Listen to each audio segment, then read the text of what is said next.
Hey guys, well, we're not long for WWE's Payback pay-per-view, and so far they haven't made any new matches yet. The only matches we know that they've made were the WWE United States Championship match between John Cena and Rusev, which will be contested in an I Quit match, and we have the Fatal 4-Way match for the WWE Championship between Seth Rollins, Roman Reigns, Randy Orton, and Dean Ambrose, who was added in this past Monday night.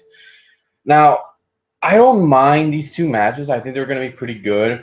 But a lot of people have been saying that John Cena should lose the title to Rusev. Personally, I don't think he should. I think I explained this before that Rusev, uh, as champion, did not make that title important.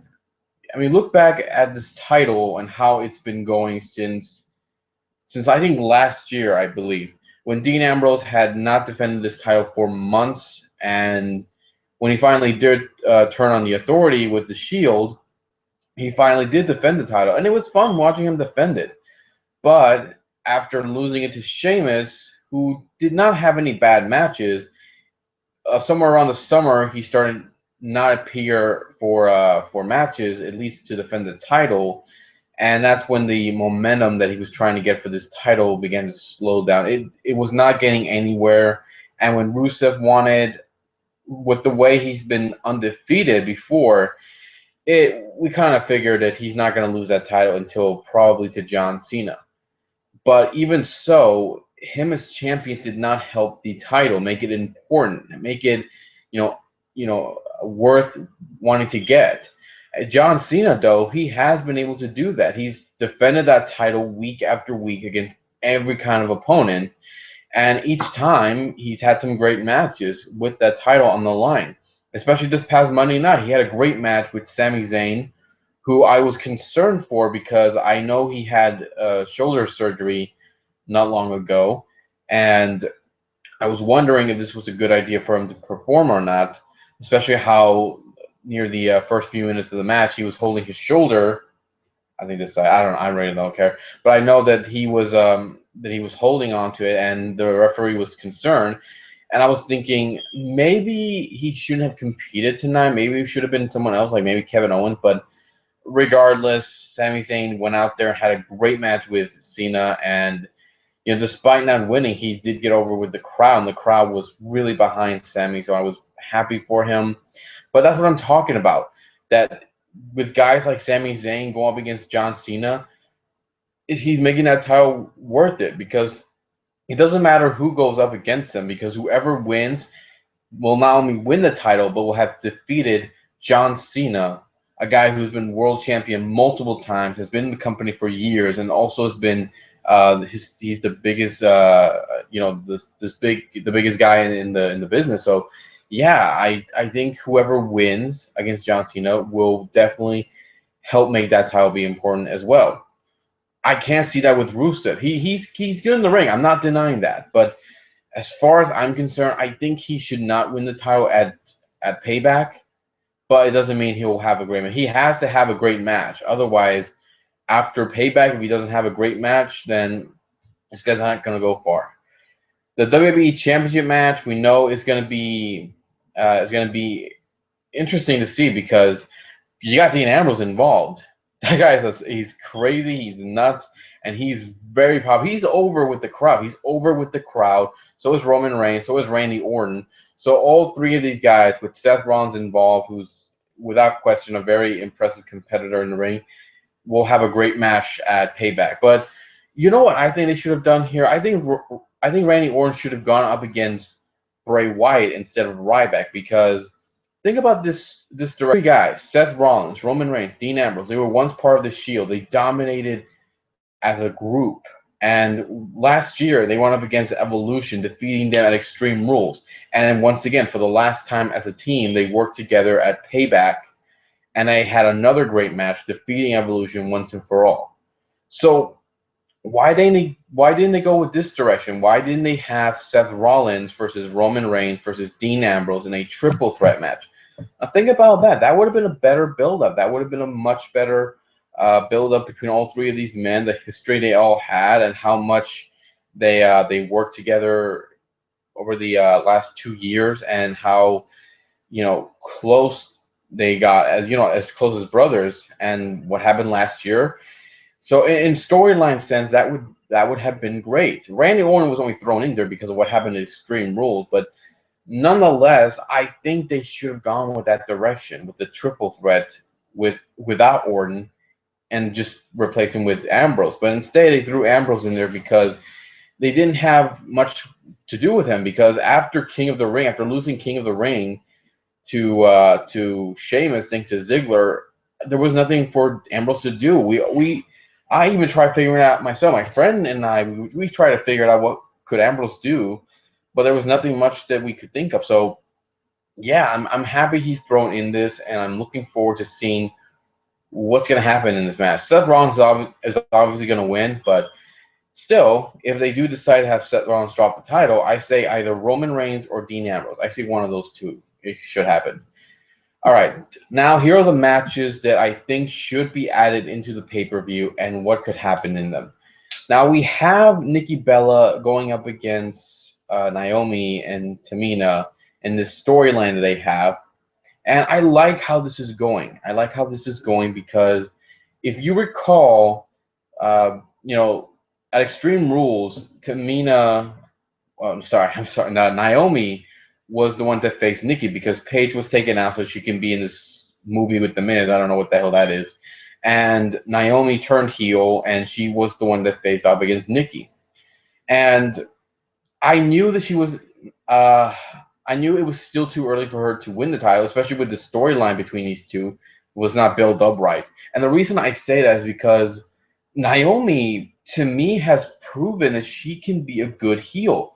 Yeah, it's in a short time, but she proved that she could be a good heel, and she proved that the next week, the next night after losing to Nikki at Extreme Rules, and then the next week, this past Monday night, when she and Tamina just beat the hell out of the Bella Twins. I mean, I see this, and I like this direction with Naomi as a heel. I like it.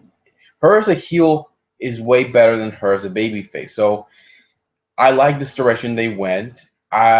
I told my friend this, that maybe it was a good idea she lost at Extreme Rules, because now we are getting a good build-up between her and Nikki. And hopefully they do add this championship match between these two, and Nikki ends up losing the title to Naomi. I hope they go with that, because I can see Naomi as a good heel champion. Better than the Bella Twins. Not probably better than AJ Lee as a heel, but yeah, she would be better as a heel than Nikki Bella, because the Bellas as heel, we've seen that before. But Naomi as a heel champion, now that would be very interesting to see. They haven't added this yet, but I think they should. This is the match they probably should make. Sheamus versus Dolph Ziggler in a hair versus hair match. Now, they did the whole kiss my arse match, or rather kiss my ass match, where Ziggler won, but Sheamus, being the poor sportsmanship that man that he is, decided to have Ziggler kiss his ass after beating him down. So why not make it a hair versus hair match between these two? Think about it. That would be very interesting to see between these two guys, because we know that Sheamus is willing to do anything to, at least his heel character is willing to do anything to humiliate Ziggler. Why not make it a hair versus hair match? I can't see Ziggler losing his hair, though. I can't see that happening. So obviously Sheamus should lose in this matchup, but I think he would try getting out of that match unless they add in a stipulation where someone would be the special enforcer. But yeah, this is what I'm thinking they should go with. They should go with Ziggler and Sheamus in a hair versus hair match. That could end the rivalry. Sheamus, I think, would look good bald, and I wouldn't mind seeing these two guys put it all on the line if the build-up was done right. But so far, they haven't made any kind of decision, or at least any announcement, with these two facing off at Payback. But don't be surprised if they do add the stipulation. Don't be surprised. Next, I think they probably will be adding the New Day defending their titles against Cesaro and Tyson Kidd. Now, this is where I think they shouldn't have had Cesaro and Tyson drop the titles to New Day, at least this soon, because it felt to me like them dropping the titles to New Day early, ending their title reign so shortly that it it wasn't good. I mean, Cesaro and Tyson, they're such a great team. New Day, they're good, at least at heels, and they are good in the ring. But Cesaro and Tyson, I think they're a much better team to hold those titles and can definitely bring out the best in every team they go up against. But I like this direction that they have with the New Day as heels. I think they should have done that long ago. And yeah, I like how it's going so far. But the question is, should they drop the titles back to Cesaro and Tyson, or should this rivalry continue? I don't think it will.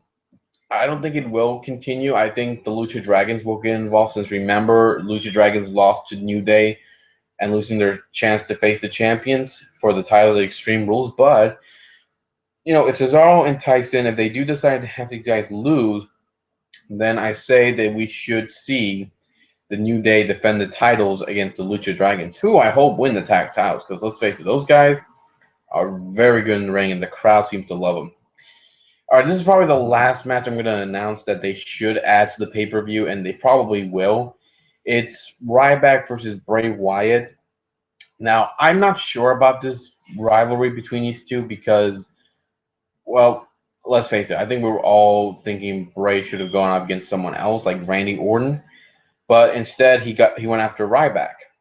Doesn't make too much sense to me, but that's WWE for you. So yeah, I'm looking forward to this match because they are gonna add it. They are probably gonna add it, but I am looking forward to it because Bray Wyatt. I think this is probably in a way a good thing because Bray Wyatt is probably gonna be building up so he can go up against someone bigger. Because you remember this guy did well against the Undertaker at WrestleMania 31. And he did well against John Cena last year, so why not put him against a main eventer guy again?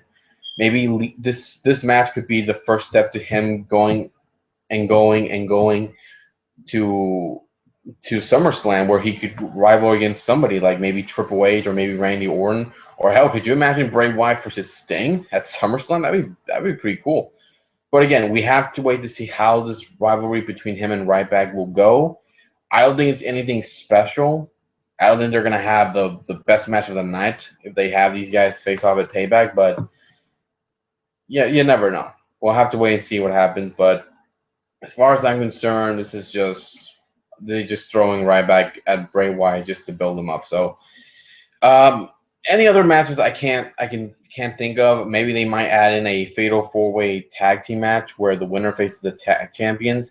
They could have the Ascension, Los Matadores, Lucha Dragons, Primetime Players. They could do that. Another is they could probably also have a battle royale where all of the superstars could compete, and the winner faces off against the U.S. champion or the Intercontinental champion, who we don't know is he going to come back or not? Because we don't know if Daniel Bryan, his injury is very severe or not. We're still not. We haven't heard anything yet. But hopefully Bryan does return soon because he's got to defend that title soon. Otherwise, he may have to drop it. And if that does happen, then they should make this battle royale where the winner becomes the Intercontinental Champion. And, who knows? It could be King Barrett, who I believe could go on to win Money in the Bank and become world champion. You never know, guys. Okay, that's it. I won't make a video for next week. I'm going to wait until Payback. So I'll see you all until then. Take care, guys, and let's hope the pay-per-view goes well.